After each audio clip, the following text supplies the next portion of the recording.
¿Será que Dios me permitirá ser salvo?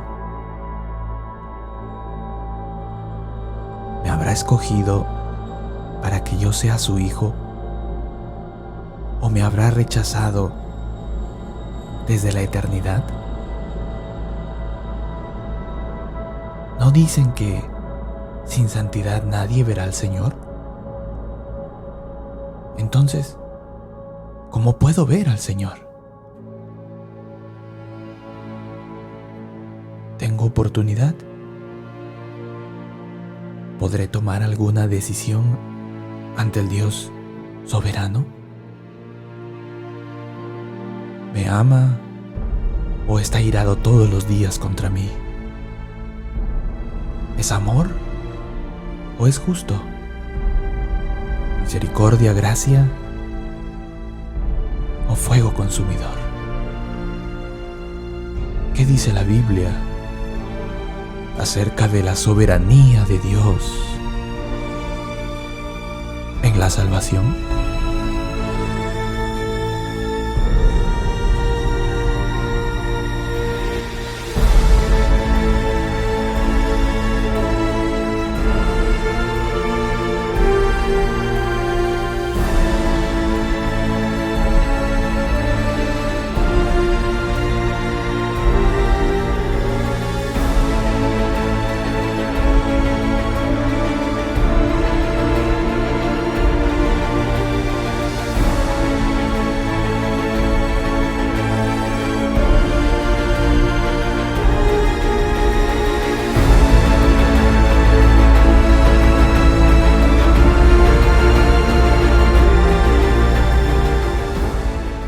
No podemos enfatizar un atributo de Dios y minimizar otros. Si hacemos esto, desfiguramos a Dios. Es como dibujar a una persona con una oreja más grande que la otra o con un ojo mucho más grande que el otro. No debemos resaltar tanto el amor de Dios y rebajar su justicia. No debemos resaltar la justicia de Dios a un nivel que nos olvidemos de su misericordia y su paciencia. Por ejemplo, los pentecostales y toda la línea wesleyana enfatizan: sin santidad nadie verá al Señor. Pero nadie en este mundo es santo 100%. Entonces, si yo tomo este versículo, sin santidad nadie verá al Señor, e interpreto que se requiere una santidad experimental de un 100%, pues simplemente nadie verá al Señor, porque nadie es santo en un 100%. Entonces tenemos que recordar que en las Escrituras hay una santidad posicional en Cristo. Ante Dios, al recibir a Jesús como Salvador, ya somos santos. Y un día, cuando estemos en el cielo, lo seremos totalmente. Primera los Corintios 1:2, por ejemplo, nos dice: a la iglesia de Dios que está en Corinto, a los santificados en Cristo Jesús. Los corintios, los hermanos de la iglesia de Corinto, ya eran santos. Así se los llama, santificados en Cristo Jesús. Pero cuando leemos la carta a los Corintios nos damos cuenta, pues, que eran carnales, estaban metidos en diversos pecados, pero posicionalmente ya estaban santificados en Cristo Jesús. Primera Corintios 1:2 sigue diciendo: llamados a ser santos con todos los que en cualquier lugar invocan el nombre de nuestro Señor Jesucristo, Señor nuestro, y de ellos. Es decir, la Biblia nos habla de una santidad posicional en Cristo, y al estar en Cristo, entonces ya calificamos para ir al cielo, porque estamos en Cristo. Pero también la Biblia nos dice que en nuestra experiencia, en nuestra vida diaria, estamos llamados a ser santos. Es decir, nuestra santidad debe ser progresiva. Por ejemplo, en Primera a los Corintios, seguimos en Primera a los Corintios, capítulo 6, verso 1, dice el apóstol Pablo: ¿osa alguno de vosotros, cuando tiene algo contra otro, ir a juicio delante de los injustos y no delante de los santos? ¿Quiénes serán los santos? Pues los otros creyentes, otros hermanos allí en la iglesia de Corinto. Pero ya les dije cómo era la iglesia de Corinto: divisiones, pleitos, carnalidad, había fornicación, había abusos en la cena del Señor, había pecados que estaban allí patentes en la vida de muchos de los corintios, de los hermanos de la iglesia de Corinto. Pero ¿cómo los llama Pablo, inspirado por Dios? Santos. En 2 Corintios 1:1 dice: Pablo, apóstol de Jesucristo por la voluntad de Dios, y el hermano Timoteo, a la iglesia de Dios que está en Corinto, con todos los santos que están en toda Acaya. ¿Se da cuenta? Entonces, si yo enfatizo tanto la santidad de Dios, desconociendo que en la Biblia hay una santidad posicional y hay una santidad en experiencia, y le hago creer a la gente que uno tiene que ser santo 100% en su experiencia para poder ir al cielo, estoy desfigurando lo que la Biblia dice, estoy distorsionando la verdad de Dios. Hace un tiempo conversé con alguien que estaba en una iglesia pentecostal y me dijo que estaba ya por 1 año y medio. Entonces yo le pregunté lo mismo que yo le pregunto a cualquier persona. ¿Y cuando usted muere, a dónde irá? ¿Al cielo o al infierno? Y él me dijo, yo me voy con Cristo. Entonces yo le pregunté, ¿y si usted comete un pecado grave y antes que pida perdón muere, a dónde irá? Y él me dijo, se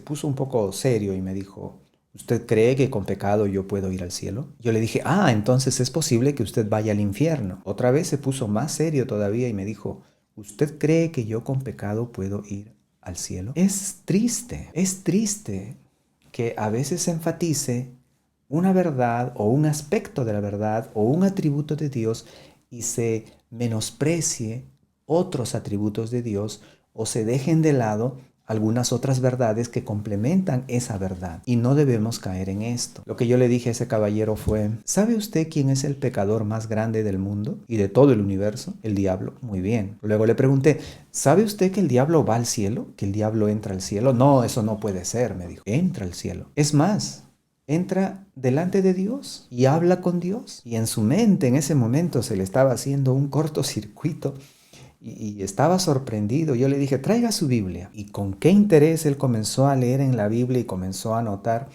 esos versículos como los de Job. En el libro de Job usted sabe que Satanás se presentó delante de Dios y le pidió permiso para poder atacar a Job.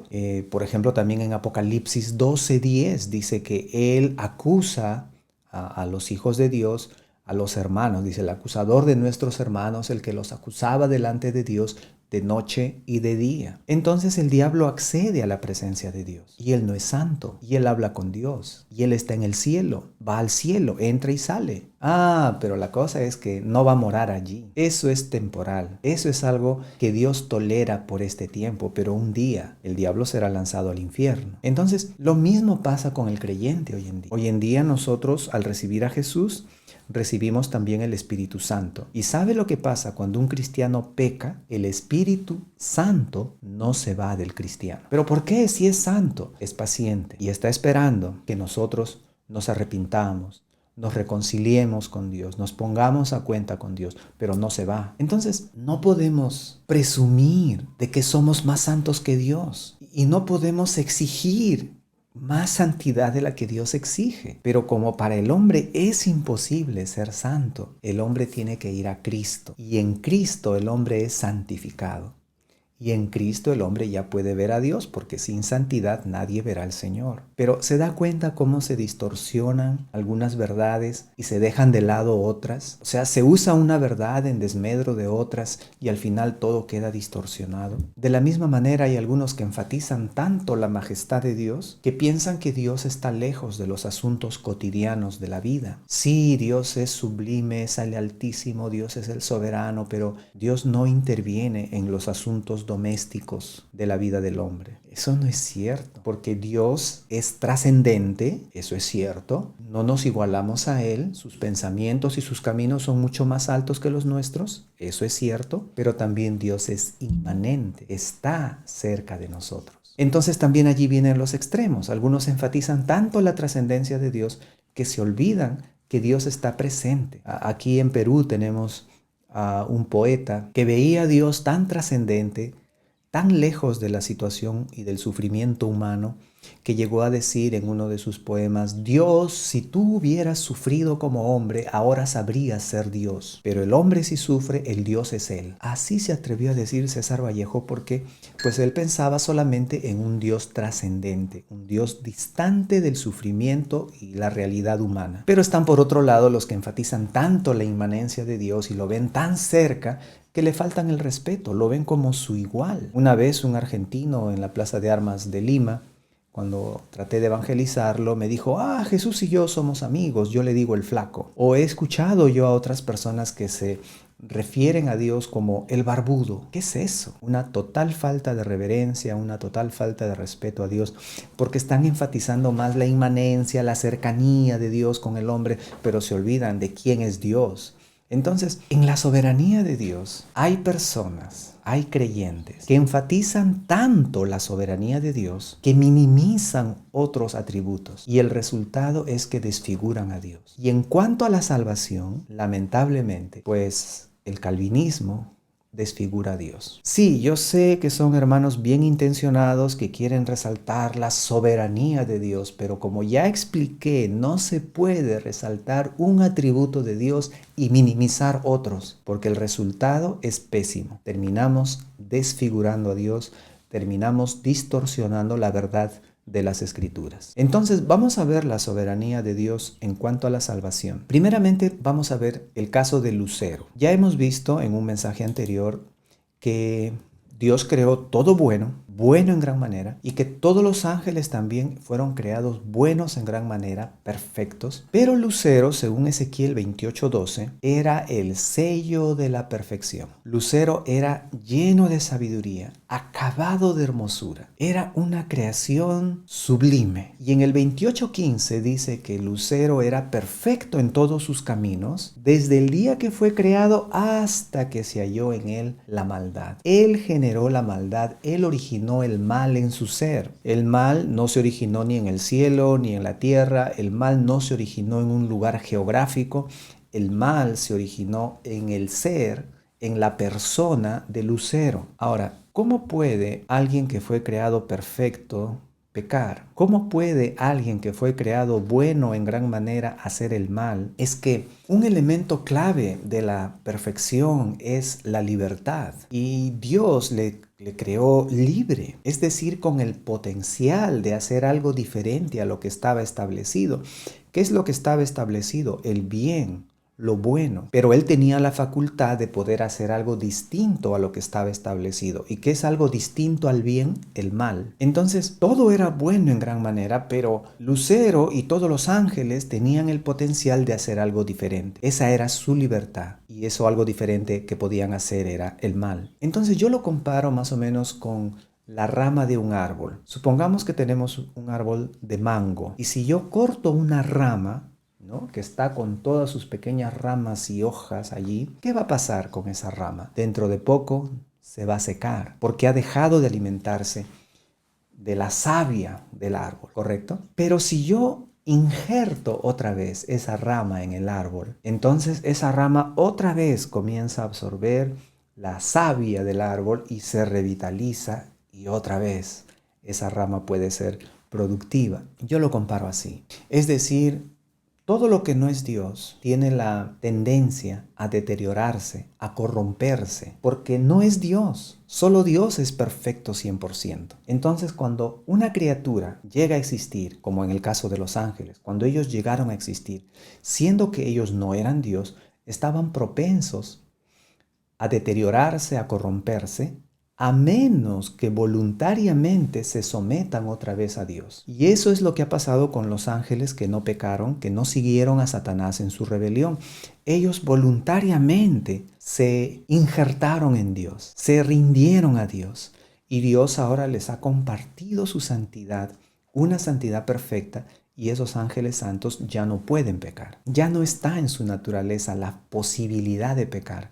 Han sido confirmados en santidad porque voluntariamente decidieron rendirse a Dios. Entonces Dios les dio a los ángeles esa libertad. Algunos usaron mal su libertad y escogieron rebelarse contra Dios. Otros usaron bien su libertad y se sometieron a Dios. Esos son los ángeles santos. En ninguna manera responsabilicemos a Dios de la maldad de Satanás y sus demonios. En ninguna manera. Por ejemplo, hay lugares aquí en Perú que antiguamente eran simplemente caminos de trocha y luego cuando los carros iban por allí, el barro, las lluvias, era una odisea, ¿no? Viajar por esas carreteras era una aventura. Te podías demorar 3 días o 3 semanas, ¿no? Eso es lo que me dijeron una vez en el camino de Cusco a Puerto Maldonado. Entonces, pasa el tiempo, la carretera mejora, ya es con una tierra afirmada que evita la formación de lodo. Pasa el tiempo y le ponen asfalto. ¿Qué ha pasado en algunas carreteras del Perú una vez que las carreteras han sido asfaltadas? Los choferes corren más, los conductores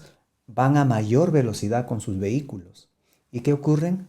Accidentes, atropellos, muertes. Pregunta: ¿los que hicieron la carretera, los que asfaltaron la carretera, son culpables de los accidentes? No, ellos hicieron algo bueno, pero eso de bueno tenía el potencial de ser peligroso. Y por la mala actividad de los hombres, por el mal uso, por la imprudencia de los hombres, pues comienzan los accidentes y las muertes y los heridos, ¿correcto? Pero no es responsabilidad de los que hicieron la carretera. Otro ejemplo, el inventor de la motocicleta, ¿no? Se dice que fue Sylvester Howard Rupert en 1867. Ok, el inventor de la motocicleta, Sylvester Howard, ¿él es responsable que hoy en día se usen las motos para robar, para matar? ¿Es su culpa por haber creado la moto? No, él hizo algo bueno, pero que el hombre lo use para cosas malas no es su responsabilidad de él. Es lo mismo, Dios creó a los ángeles buenos en gran manera, con libertad, con el potencial de hacer algo diferente. Ellos hicieron algo diferente, hicieron el mal. Dios no es responsable. Esa fue la decisión que ellos tomaron. Dios hoy en día también le deja al lucero y a sus demonios usar su voluntad. Pero como ya hemos visto, sobre ellos, sobre Satanás y sus demonios, gobierna también Dios. Y un día, Satanás y sus demonios serán lanzados a un fuego eterno. Eso dijo Jesús en Mateo 25:41, cuando dice allí que les dirá a ciertas personas: apartaos de mí, malditos, al fuego eterno preparado para el diablo y sus ángeles. Es decir, nuestro Señor nos está diciendo que un día pondrá fin a la maldad de Satanás y sus demonios. Ellos no van a vivir haciendo el mal todo el tiempo que quieran. Un día Dios les pondrá coto a todo lo que están haciendo. Y ahí está profetizado. ¿Y qué leemos más adelante en Apocalipsis 20:10? Y el diablo que los engañaba fue lanzado en el lago de fuego y azufre, donde estaban la bestia, el anticristo, y el falso profeta, y serán atormentados día y noche por los siglos de los siglos. ¿Se da cuenta? Entonces, Dios es soberano y en su soberanía, Él deja a sus criaturas, en este caso a los ángeles, actuar con libertad. Y cuando ellos usan mal su libertad o usan bien su libertad, entonces no se puede responsabilizar a Dios de ello. Y pensando en el caso de Satanás y sus demonios, que han usado mal su libertad y se han rebelado contra Dios, ellos no se escapan de la autoridad y la soberanía de Dios por la decisión que han tomado. Y un día ellos terminarán pues en el fuego eterno, como nos dice la Escritura, como lo dice el Señor Jesús. Ahora vamos a pensar en los hombres. Dios dejó a Adán y a Eva usar su voluntad. En Génesis capítulo 2, versículo 9, nosotros leemos que en medio del huerto del Edén, Dios puso dos árboles, un árbol llamado el árbol de la vida y otro árbol llamado el árbol de la ciencia o el conocimiento del bien y del mal. Dios le dijo expresamente a Adán que no coma del árbol del conocimiento del bien y del mal, porque si comía de ese fruto, iba a morir. Pero también estaba allí en medio del huerto el otro árbol, que era el árbol de la vida. Y entendemos por el capítulo 3 que si Adán comía del árbol de la vida, iba a vivir eternamente. En otras palabras, Dios puso delante de Adán y Eva la oportunidad, la alternativa, la opción de vivir eternamente, pero también la oportunidad o la opción de morir eternamente. Y lamentablemente nuestros primeros padres escogieron mal. Vamos a leer Génesis 2:9. Y Jehová Dios hizo nacer de la tierra todo árbol delicioso a la vista y bueno para comer, y también el árbol de vida, ahí está el árbol de vida en medio del huerto, y el árbol de la ciencia del bien y del mal. Ahí están los dos árboles en medio del huerto. No es que Dios puso solo un árbol, no es como dicen algunos, porque Dios puso la tentación. No, Dios no puede ser tentado por el mal, ni Él tienta a nadie. Él no puso ninguna tentación en el huerto.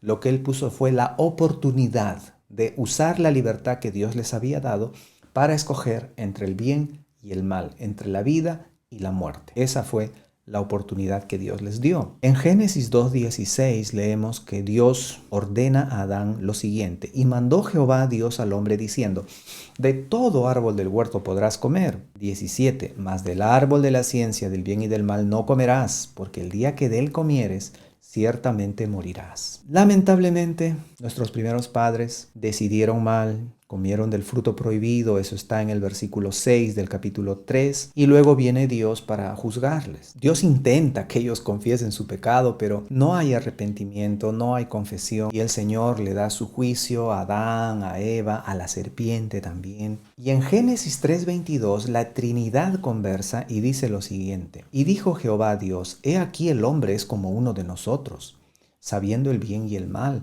Ahora pues que no alargue su mano y tome también del árbol de la vida y coma y viva para siempre. Es decir, tenía que ser uno de los dos, pero no los dos. O sea, si Adán escogía el árbol de la ciencia del bien y del mal, ya no podía comer del árbol de la vida. Y en previsión de que Adán quiera hacerse el astuto, ¿no? Como decimos en Perú, que quiera hacerse el vivo y quiera comer también del árbol que ya había desechado, que era el árbol de la vida, entonces Dios lo saca a Adán y a Eva del huerto, pone un querubín y pone una espada encendida y pone querubines para que vigilen que Adán no se acerque a ese árbol, porque ya había escogido, ya había tomado su decisión y no podía tratar de elegir también la otra opción que ya había desechado en un primer momento. Entonces, la pregunta que puede venir a nuestras mentes es: ¿por qué Dios no programó a Adán y a Eva para que automáticamente le adoren o escojan el árbol de la vida? ¿Por qué Dios no los programó? ¿Por qué Dios no hizo eso? Y vamos a Juan 4:23, porque Juan 4:23 está hablando el Señor Jesús y Él dice allí algo que debe quedarnos muy claro y nos ayuda a entender por qué Dios no programó, no manipuló a Adán, a Eva para que escojan correctamente y por qué les dejó a su decisión.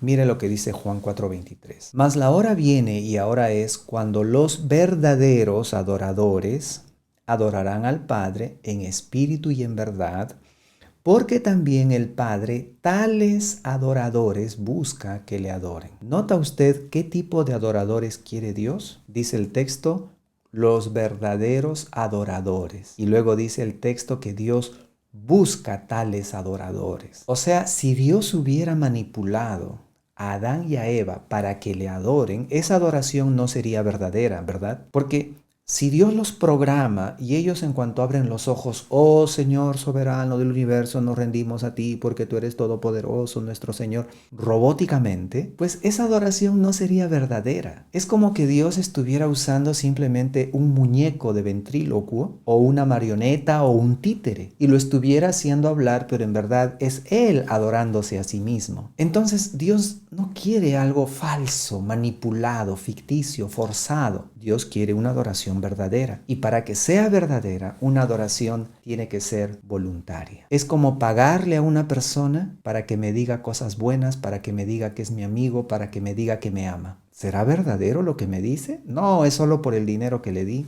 O es como drogar a una persona para que le diga cosas románticas. Eso no es sincero, eso es manipulado. Nadie establecería una relación seria con una persona en base a la manipulación o en base a drogarle. Amor manipulado no es verdadero amor. Y la Biblia dice que Dios quiere verdaderos adoradores. Por eso es que Dios no programó a los ángeles y les dejó la libertad de decisión. Y es por eso también que Dios no programó a Adán y a Eva y les dejó la libertad de decisión. Ahora que los hombres estamos caídos en el pecado, porque desde que Adán y Eva pecaron todos somos pecadores, Dios no ha cambiado su búsqueda de verdaderos adoradores. Y aunque Él tiene todo el poder para simplemente tronar los dedos y que todos los hombres caigan a sus pies de rodillas, postrados y comiencen a adorarle, y aunque Dios tiene el poder para hacer eso, Él no lo va a hacer porque Él sabe que si hace eso, esa adoración sería forzada, manipulada, impuesta y por lo tanto no verdadera. Entonces, aunque el hombre ha caído, Dios le sigue dando al hombre la oportunidad de escoger. El hombre es verdad que es esclavo del pecado porque todo el que comete pecado es esclavo del pecado. Es verdad que el hombre es esclavo de Satanás porque el diablo los tiene cautivos en un lazo a la voluntad de él. Es verdad que el hombre es esclavo de sus concupiscencias, o sea, de sus malos deseos. Es verdad que el hombre vive bajo los rudimentos de este mundo que es un sistema satánico y el hombre está sometido a este sistema satánico que gobierna el mundo. Todo eso es cierto, pero también es cierto que a pesar de todo eso, Dios acerca al hombre y le da la oportunidad de elegir. Y le dice, depende de ti. Si tú quieres ser libre de de toda esta esclavitud que te domina, y si tú quieres vivir para mí, si quieres adorarme a mí. Esa oportunidad se la da Dios a todos los hombres. Por ejemplo, vamos a mirar algunos versículos. Génesis 4:6. Génesis 4 nos habla acerca de Caín y Abel cuando ellos presentaron sus ofrendas, y cuando Dios rechazó la ofrenda de Caín porque no le agradó Caín, Dios vio algo en Caín que no estaba bien. Entonces pues Caín se enojó, se ensañó, dice la Biblia, demudó su rostro, decayó su semblante. Entonces Dios va en busca de Caín. Ahora, antes de seguir, debo decirle que según 1 de Juan 3:12, Caín era del maligno y sus obras eran malas. O sea, Caín vivía entregado a hacer la voluntad de Satanás. Caín era del maligno, pero Dios va en busca de Caín y en el versículo 6 le dice, entonces Jehová dijo a Caín, ¿por qué te has ensañado y por qué ha decaído tu semblante? Si bien hicieres, ¿no serás enaltecido? O sea, en otras palabras le está diciendo, si tú haces lo correcto, yo te voy a enaltecer. Si bien hicieres, ¿no serás enaltecido? Y si no hicieres bien, el pecado está a la puerta. Con todo, a esto, a ti será su deseo y tú te enseñorearás de él. ¿Qué es lo que le está diciendo Dios a Caín? Le está diciendo, Caín, depende de ti. No le dice, depende si el diablo te quiere soltar, depende de las circunstancias, depende de tus amigos. No. Depende de ti. Si tú haces lo correcto, yo te voy a exaltar. Le está dando la oportunidad de que Caín se arrepienta y decida vivir para Dios. Y no importaba en ese momento que él era del maligno, que estaba entregado a hacer cosas malas, que tenía hábitos pecaminosos. No importaba eso. El Señor le estaba dando la oportunidad de salir de todo eso, si tan solamente él decidía hacer lo correcto. En Deuteronomio 30:19, ahí está el pueblo de Israel en los campos de Moab, preparándose para conquistar la tierra prometida. Y el Señor les repasa la ley, Deuteronomio 28, con bendiciones y maldiciones, las condiciones si obedecían o desobedecían. Y luego en Deuteronomio 30:19 leemos lo siguiente. A los cielos y a la tierra llamo por testigos hoy contra vosotros, que os he puesto delante la vida y la muerte, la bendición y la maldición. Escoge pues la vida para que vivas tú y tu descendencia. ¿Qué le dice Dios a Israel? Escoge. Ahí tienes la vida y la muerte, la bendición y la maldición, el bien y el mal. Escoge. Ahora, yo quiero que escojas la vida para que vivas, pero tú escoge. El soberano Dios no viola la libertad que tenemos las personas de escoger. Pone todo delante de nosotros y nos da la oportunidad de escoger. Repito, sí es verdad que somos esclavos del pecado, de Satanás, de los rudimentos de este mundo y de la concupiscencia, pero a pesar de todo eso, viene el Todopoderoso Dios y nos da a todos los seres humanos la libertad de escoger. Esta gente era gente caída, Caín era del maligno, Israel no todos eran salvos, pero ahí Dios le dice, escoge. En Josué 24:15, Josué se dirige al pueblo, ya ha pasado una generación, Josué está muy anciano, y dice, y si mal os parece servir a Jehová, escogeos hoy a quién sirváis. Si a los dioses a quienes sirvieron vuestros padres cuando estuvieron al otro lado del río, o a los dioses de los amorreos en cuya tierra habitáis. Pero yo y mi casa serviremos a Jehová. ¿Cómo les dice al principio? Escogeos hoy a quién sirváis. Ustedes escojan. Salomón hizo lo malo delante de Dios porque su corazón se había apartado de Dios. Y eso dice la Escritura. Primero de Reyes 11:6 dice, e hizo Salomón lo malo ante los ojos de Jehová, y no siguió cumplidamente a Jehová como David su padre. Verso 9, y se enojó Jehová contra Salomón, por cuanto su corazón se había apartado de Jehová, Dios de Israel, que se le había aparecido 2 veces. O sea, Salomón se apartó, Dios se le apareció, Dios le dio oportunidades, él las aceptó, pero más adelante se apartó. Eso fue la decisión de Salomón, él apartó su corazón de Dios. Roboam, el hijo de Salomón, actuó mal porque no tuvo el firme propósito de buscar al Señor. Mire 2 de Crónicas 12:14, 2 de Crónicas 12:14. E hizo lo malo porque no dispuso su corazón para buscar a Jehová. Él no quiso, no dispuso su corazón para buscar a Jehová. Jehová le daba oportunidades, pero él no quiso. Incluso los ancianos le aconsejaron bien, le aconsejaron correctamente, y él rechazó el consejo de los ancianos y escogió el consejo de los más jóvenes para su mal, porque el reino de Israel se dividió. Pero fue su decisión. El rey Sedequías, el último rey de Judá, hizo lo que ofende al Señor porque fue terco, fue obstinado. Mire lo que dice 2 de Crónicas 36:11. De 21 años era Sedequías cuando comenzó a reinar, y 11 años reinó en Jerusalén. E hizo lo malo ante los ojos de Jehová su Dios, y no se humilló delante del profeta Jeremías, que le hablaba de parte de Jehová. Ahí estaba Jehová a través de Jeremías hablándole al rey Sedequías, pero él no se humilló de ninguna manera. Versículo 13.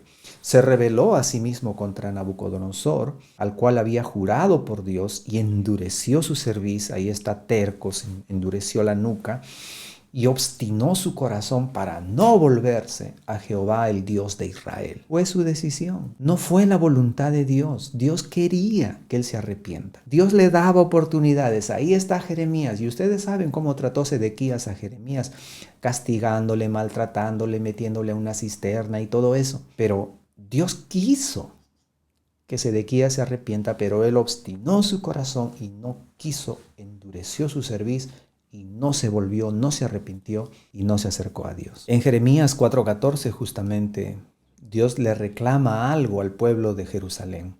Jeremías 4:14 dice: lava tu corazón de maldad, oh Jerusalén, para que seas salva. Sigue diciendo: ¿hasta cuándo permitirás en medio de ti los pensamientos de iniquidad? Ahí está Dios a través de Jeremías, llamando a Jerusalén: oh Jerusalén, lava tu maldad para que no permitas esos pensamientos de iniquidad. Hay un texto muy interesante en el Nuevo Testamento, en Lucas 7:29. Lucas 7:29. Lo que estamos viendo es, Dios es soberano, es verdad, pero el soberano Dios dejó al lucero y a los ángeles usar su libertad. La usaron mal, pero no escapan de la soberanía y la autoridad de Dios, y un día serán castigados. Dios dejó a Adán y a Eva usar su libertad, la usaron mal y trajeron pecado y muerte para toda la raza humana, pero aunque la raza humana ha caído, Dios sigue dando a los hombres la oportunidad de escoger, y Dios no va a forzar a nadie. Sí, Él es soberano, pero Él no va a forzar a nadie, porque Él quiere adoradores verdaderos, voluntarios, sinceros. Y mire lo que dice aquí Lucas 7:29. Y todo el pueblo y los publicanos, cuando lo oyeron, justificaron a Dios bautizándose con el bautismo de Juan. Mas los fariseos y los intérpretes de la ley desecharon los designios de Dios respecto de sí mismos, no siendo bautizados por Juan. El designio de Dios. ¿Cuál era el deseo, el designio de Dios? ¿Qué esperaba Dios de los fariseos, de los líderes judíos, ¿no? Los fariseos y los intérpretes de la ley. ¿Qué esperaba Dios de ellos? Arrepentimiento. Y que en señal de arrepentimiento sean bautizados por Juan el Bautista. ¿Pero qué dice el texto? En el 30,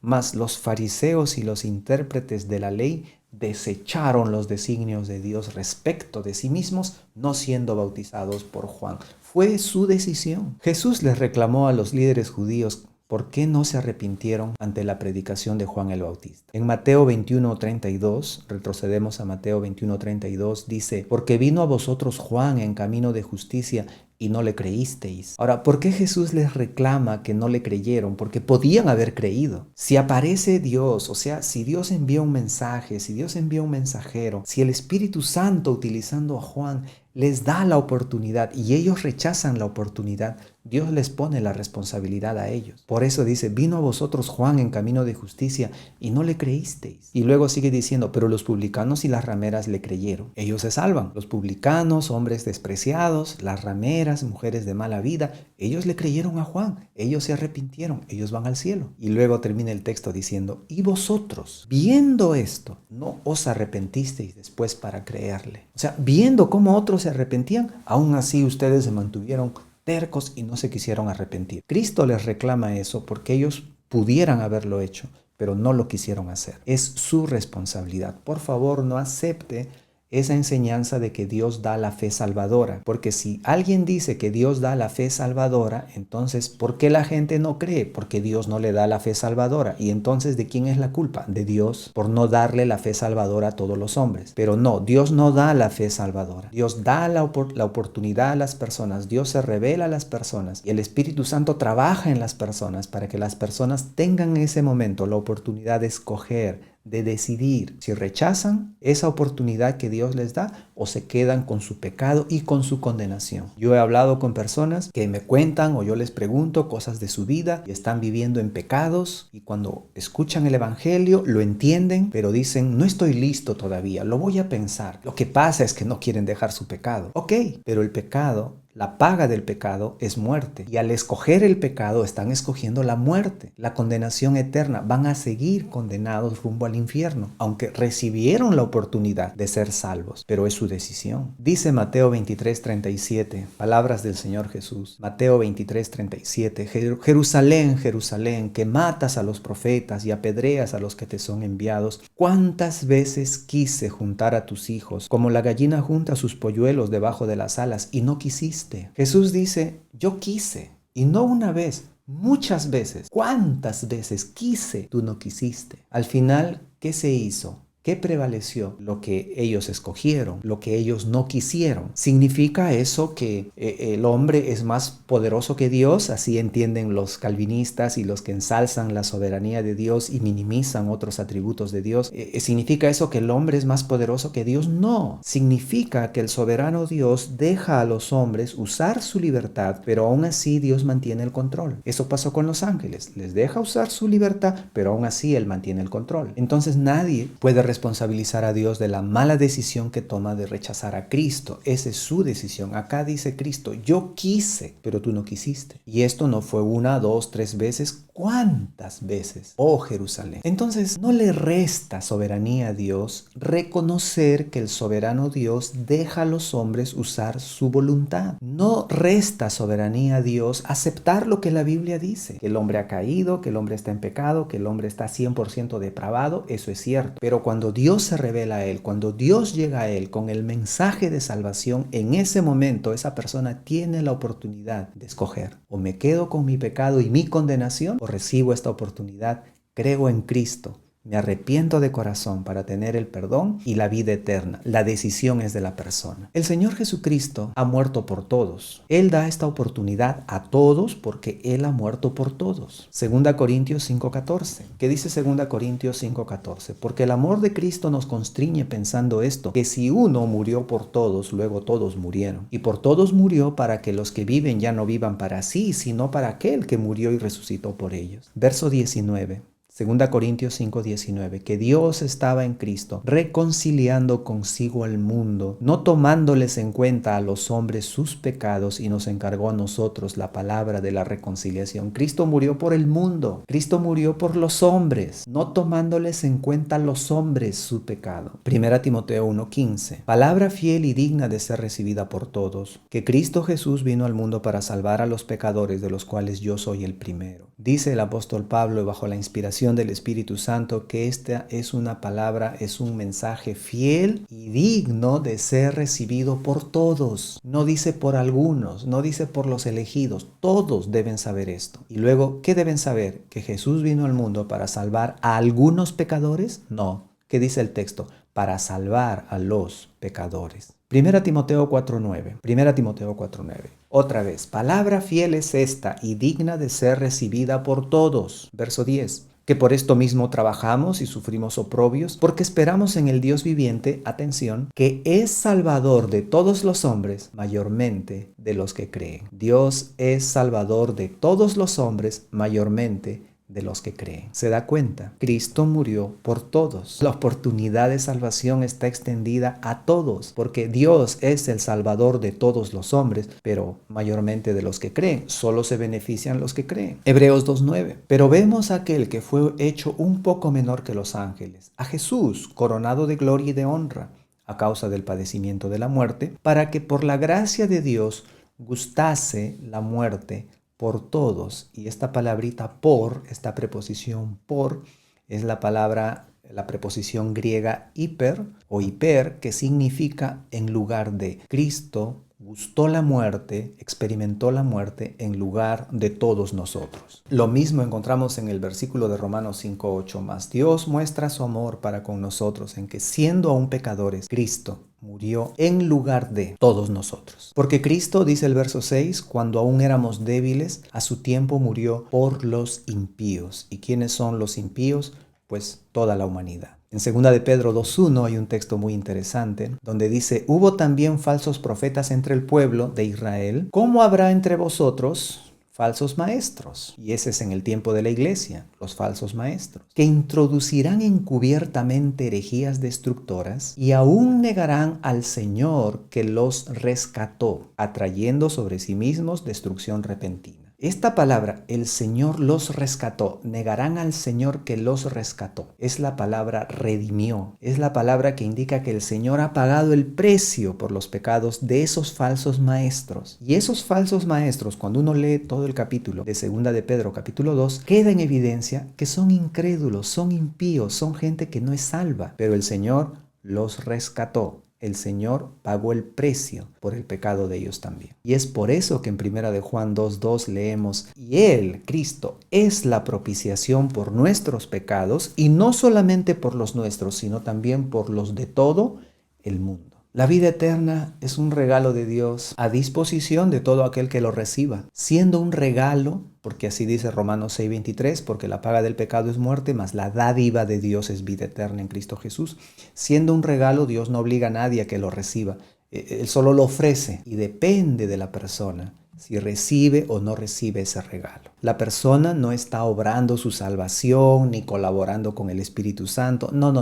Todo eso es falso. Lo único que está haciendo la persona cuando recibe la invitación de Dios es recibir ese regalo o no. Dios le ofrece el regalo, el perdón, la vida eterna en Cristo. Si lo recibe, se salva. Si lo rechaza, sigue condenado. Romanos 5:17 dice: pues si por la transgresión de uno solo reinó la muerte, mucho más reinarán en vida por uno solo, Jesucristo, los que reciben la abundancia de la gracia y el don de la justicia. Y Dios quiere que todos los hombres sean salvos y vengan al conocimiento de la verdad, así dice 1 Timoteo 2:4, Hechos 17:30, pero Dios, habiendo pasado por alto los tiempos de esta ignorancia, ahora manda a todos los hombres en todo lugar que se arrepientan. Ese es el deseo de Dios, ese es el corazón de Dios, a todos los hombres en todo lugar, pero la decisión es de ellos. Dios no los va a forzar. En Romanos 10:21 leemos: pero acerca de Israel dice: todo el día extendí mis manos a un pueblo rebelde y contradictor. Esa fue la decisión de Israel. En Juan 3:19 dice: y esta es la condenación, que la luz vino al mundo y los hombres amaron más las tinieblas que la luz, porque sus obras eran malas. En Hechos 7:51 leemos: duros de cerviz e incircuncisos de corazón y de oídos. Son palabras de Esteban para los judíos, los líderes judíos y el pueblo judío que le iba a matar hace unos minutos después.